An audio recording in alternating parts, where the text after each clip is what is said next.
lulus pada tahun 2003. Selanjutnya pendidikan beliau di S3 Pasca Sarjana UI Bandung program Doktor.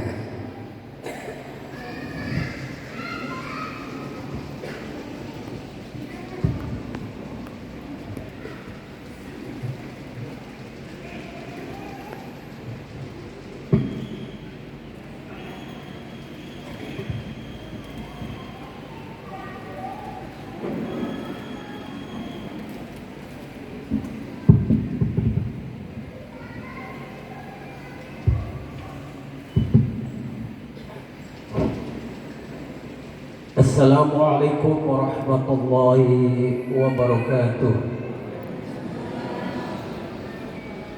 Alhamdulillah, alhamdulillazi 'allama bil qalam. Asyhadu an la ilaha illallah wahdahu la syarika lah, al-malikul alam. Wa asyhadu anna Muhammadan abduhu wa rasuluhu shadiqul amin. Allahumma sholli wa sallim ala sayyidina wa habibina wa syafiina wa maulana Muhammad wa ala alihi wa sahbihi wa tabi'in wa tabi'i tabi'in wa man ta'um hasan al-midin. Salatan tatba'una bi qulubina wa tanfa'una ulumina wa tahdibiha wa taqdibiha hawaji'ina wa tukhlisu bi qulubina. Allahumma tama bi rahmatika tama bi adatika ila yaumin nukhsaqal ajma'in. Amma ba'd. Faqul rasulullah nabiyil karim wa nahnu ala dzalika minasyaitin walhamdulillahi rabbil alamin. Al-karamun para ahli ulama, Bapak Pondok Pesantren Bapak Ketua ini, para nyai serta mawon yang saya hormati dan saya muliakan, bil khusus mudir dari Istimewa Al-Ali Pak Kiai Haji Dr. Arwani Seroji Al-Jema yang saya muliakan dan saya hormati, mudir Madrasah Al-Salafiyah Kang Pak Kiai Haji Sarjani, amin. Kang kula hormati yang boleh muliakan, wisudawan dan wisudawati yang hari ini diwisuda langsung oleh mudir secara formal.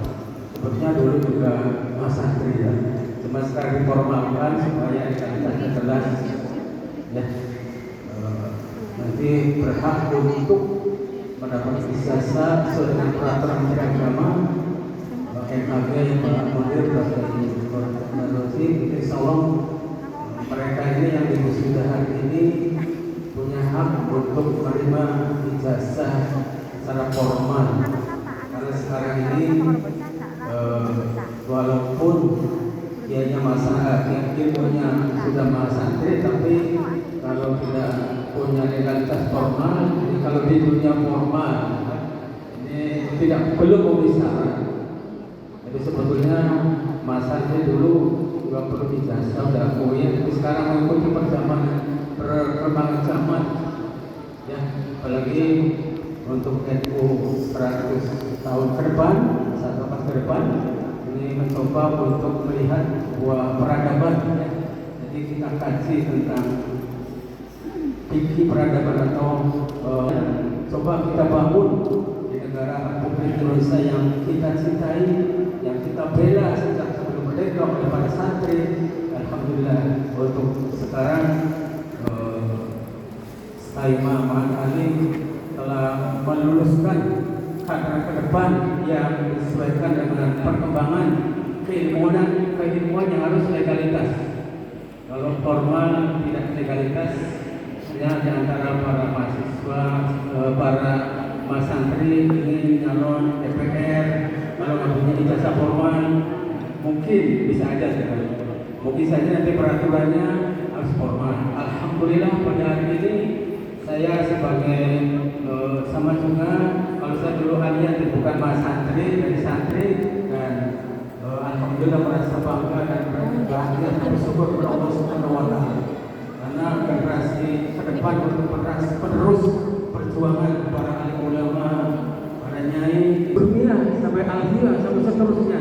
Ini perlu prosesi yang cukup sehingga para mahasiswa santri ini kurang lebih 4 tahun untuk menggeluti dunia keilmuan, khususnya bidang fikih dan makom syariah, yang dalam ini masih jarang jika kita coba penelitian seperti yang disampaikan oleh Pak Mudir dari Pak Kiai, bahwa untuk persoalan takhasus tanpa fotografi yang berkualitas dan siap ketika lulus untuk berkompetisi di luar adalah jika bukan dari sini itu masih meragukan presentasinya, tapi ada, cuman kualitasnya tidak sehebat apa yang betul-betul diproses dari dasar, apalagi maha santri sampai bahasa santri. Selanjutnya salat dan salam mudah-mudahan tetap disampaikan kepada junjungan kita Nabi Muhammad sallallahu alaihi wasallam, keluarganya, sahabatnya, dan orang-orang yang mengembangkan ilmu dan iman serta takwa, amin ya rabbal alamin. Hadirin wa hadirat yang saya hormati dan saya muliakan, dalam kesempatan ini saya diberi amanah oleh Pak Kiai untuk melakukan orasi ilmiah dalam kesempatan wisuda angkatan 4 di Taimah Ahmad Ali Pondok Pesantren Bapak Suwardi. Dan tentunya materi ini saya kenal katakan dengan akademisi dan ilmiah. Saya sedikit ikut menyampaikan sesuatu yang menjadi program daripada Nahdlatul Ulama 1 abad ke depan tentang fikih peradaban. Sebelumnya sedikit saya nyampaikan dengan akademisi. Akademisi ini bagus sekali Pak Kiai, karena mahasiswa ini sebutannya mahasantri, bagus. Jadi ada ciri khas tidak terlupakan, ya, mahasantri. Karena saya kuliah di Fakultas Ilmu, jadi ini saya mendengar ada mahasantri. Kalau saya dulu santri ya sudah selesai, tidak ada mahasantrinya. Nah tentunya kalau sudah masuk ke wilayah maha atau akademisi, proses belajarnya, proses pemahamannya adalah berbeda ketika masih santri. Saya waktu masih jadi santri, ya, belajar kitabnya dari Soroban dulu, kemudian Bandungan, setelah Bandungan kembali lagi sudah bisa ke Soroban lagi. Beda kalau udah akademisi, seminar, ya, diskusi, itu namanya beda. Ya. Tidak per kitab, jadi sekali materi referensinya 5 sampai 10 di tingkat mahasantri. Ada hubungan keilmuan, sehingga ketika akademisi itu betul-betul analisisnya ada analisis yang mengarah ke ilmiah. Istilah bahasa ilmiah, mohon maaf ya, saya ini bahasanya bahasa akademisi karena diperintahkan oleh Pak Mudir akademisi orasi ilmiah. Ya, karena kalau bahasa Soroban Bandungan ya sudah ini pabriknya di sini. Secara akademisi tentunya cara belajar ini berbeda. Artinya akan berpengaruh terhadap bagaimana kualitas mahasiswa, bagaimana mahasiswa memahami sebuah materi.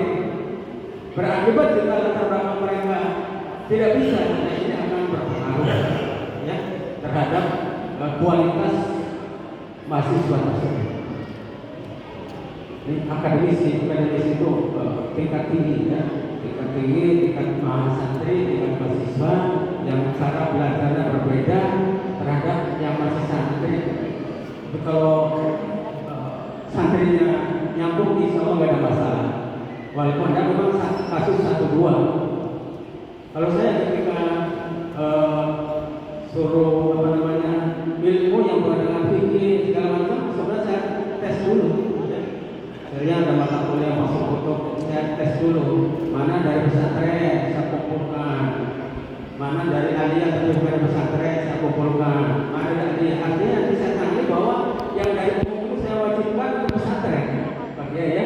Sebab nanti akan berakibat kalau materi yang tentang fikih yang bahasa yang ada karokatnya belum pernah belajar nahu sorof, nggak connect, apalagi sekitar itu mereka kadang bahasa Al-Qurannya pun masih pakai bahasa Latin.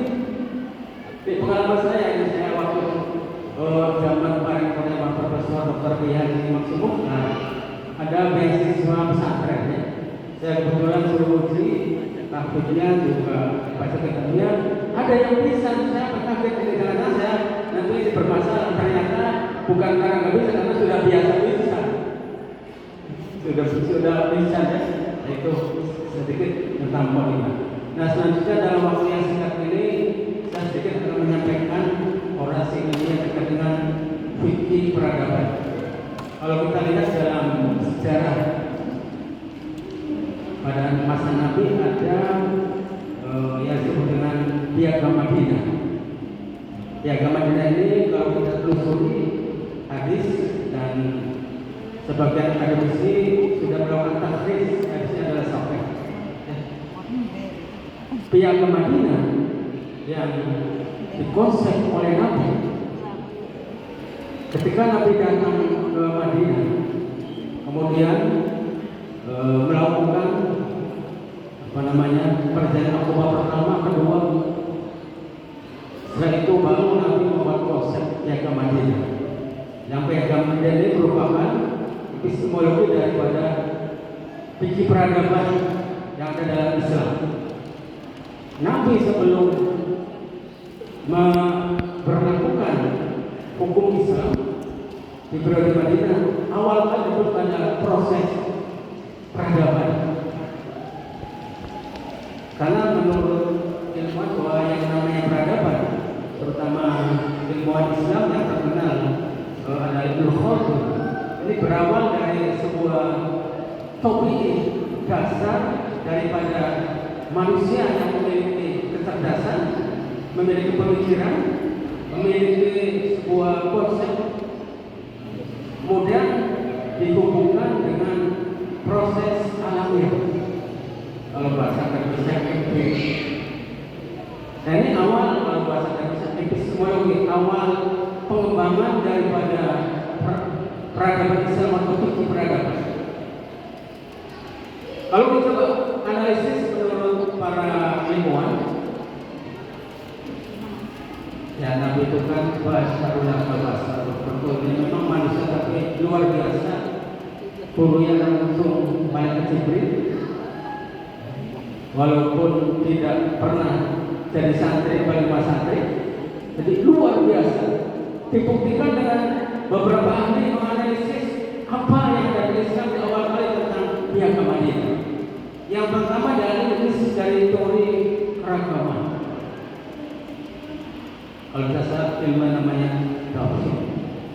Turkhen bahwa berteori ini realitas di alam ini makhluk yang bernama manusia diciptakan oleh Allah beragam.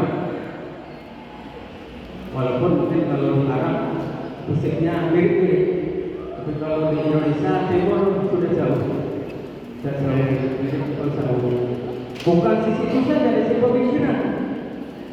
Kita contoh, saya sebagai santri mencontohkan bagaimana proses pemikiran anaknya lebih adab dalam hal penerapan hukum itu kan berbeda-beda. Ada yang ikhlas menerima, ada yang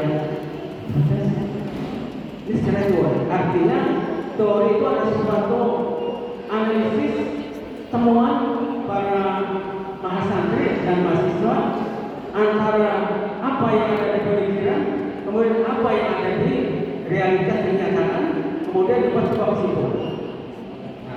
Pak Kiai kemudian kalau istilah orang itu namanya kesal dan kedesain. Jadi apa sebenarnya yang ada dalam yang kita pelajari dan apa yang ada nyatanya. Nah ini kemudian Nabi melihat ketika di Makkah belum berhasil, bukan tidak berhasil, untuk menyatukan sebuah suku yang padahal di Makkah itu tidak sebanyak di Madinah. Tapi ketika di Madinah dengan konsep Piagam Madinah berhasil menyatukan dengan konsepnya Piagam Madinah. Piagam Madinah merupakan sebuah solusi dari keberagaman. Ilmu lain mengatakan ini yang dari Barat, kalau salam yang habis, bahwa Piagam Madinah ini merupakan sebuah kontrak sosial yang melindungi hak asasi manusia, melindungi hak untuk beragama, melindungi untuk hal-hal yang berhubungan dengan kebutuhan manusia yang bermacam-macam. Setelah itu Nabi diakui oleh penduduk Madinah. Maaf ini bahwa ada yang berpendapat Nabi itu presiden juga, berdasarkan fakta bahwa ada masyarakat, ada pemimpin, ada wilayah, ada aturan, ada tentara. Jadi Nabi itu adalah Nabi sebagai presiden, hasil daripada konsep Piagam Madinah yang merupakan sebuah teori kontrak sosial dan diterima oleh semuanya, karena isinya adalah menghargai seluruh apa yang ada di Madinah dari berbagai suku. Ada Madin, ada orang Ansar, ada suku Aus, Khazraj, dan ada orang Yahudi. Semua merasa terlindungi hak-haknya dan saling menjaga sesuai dengan apa yang ada dalam masing-masing tradisi tersebut. Hadirin yang saya hormati dan saya muliakan, itu epistemologi dari fikih peradaban. Jadi fikih peradaban itu sebenarnya dibangun awal kali oleh Nabi ketika Nabi mau menerapkan hukum Islam dari wahyunya. Hikmahnya adalah bahwa ketika masyarakat sudah menjadi satu kesatuan, dihargai haknya, kemudian Nabi menjadi presiden, otomatis persoalan penerapan hukum tidak ada masalah. Antara kesalahan dan seks tidak ada masalah, karena betul-betul sudah merasa haknya dihormati, merasa bahwa saya itu disebutkan di dalam piagam tersebut, sebuah Muslim, korupsinya dan lainnya sudah dilindungi. Jadi menurut para akademisi dan ilmuwan bahwa konsep ini betul-betul luar biasa yang berhubungan dengan bagaimana menata sebuah negara. Sebuah negara Madinah. Nah kemudian yang kedua, ilmiah, berdasarkan ilmu pengetahuan, ilmiah. Sebenarnya ilmiah itu dibawa daripada ilmu-ilmu yang dipelajari oleh para romo kiai. Karena para romo kiai dari itu sudah sampai ilmu hakul yakin, bukan ilmu yakin lagi, bukan ilmu ainul yakin lagi. Tapi kalau ilmiah itu ada di tengah, ilmu ainul yakin, ilmuwan yang secara logis, secara rasio bisa diterima, secara objektif bisa diteliti, dan sistematika jelas, ngambil kesimpulan jelas baik itu induksi maupun deduktif ilmiah. Namun ilmiah ini dibawa ilmunya para romo karena ilmu hakul yakin, ilmu yang bukan saja dari sisi ainul yakin tapi hakul yakin. Nah tugas para akademisi itu hanya sampai di ilmu yakin. Kalau yang tidak bisa diteliti, tidak bisa dilihat oleh panca indera, tidak bisa dianalisis dengan logika secara sistematik, tidak bisa disimpulkan dari deduktif maupun induktif. Nah ini bukan tugasnya para akademisi, tugasnya Bapak Dr. Darmarawani, Pak Dr. Nyari tugasnya. Karena itu lebih, namun sebetulnya di dataran para filosof membahas juga persoalan ini. Namun kelihatannya kalau bahasa begitu tidak subur dan tidak isbah. tidak diterima secara empiris. Nah ini ya. Nah oleh itu bagaimana tugas daripada wisudawan wisudawati masa ini adalah secara akademisi bagaimana menyimpulkan baik deduktif maupun induktif terhadap persoalan-persoalan fikih, terutama tugas sekarang yang akan dikembangkan oleh para sesepuh kita, ya, fikih peradaban ke depan. Bagaimana